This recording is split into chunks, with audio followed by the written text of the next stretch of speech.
పట్టుదల ఉంటే ఏదైనా సాధించవచ్చని ఆ విద్యార్థిని నిరూపించింది. తన ప్రతిభతో ఎవరు ఊహించని విధంగా ఏకో వారియర్ పేరుతో వాహనాన్ని తయారు చేసి తోటి విద్యార్థులతో మహిళలకు ఆదర్శంగా నిలిచింది.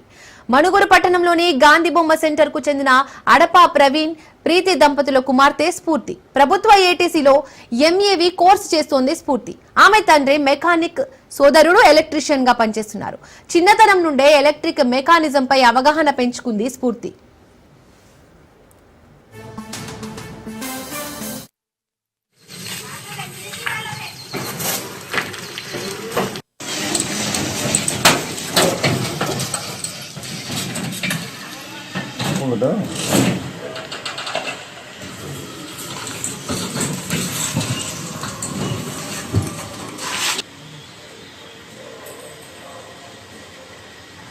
సింగిల్ బ్యాటరీతో తీసుకోవడం జరిగింది. ఎందుకంటే ఇండికేషన్కి, హార్న్కి, లైట్స్కి సపరేట్కి కీకి వచ్చేసి 48 రోజు వెళ్తుంది.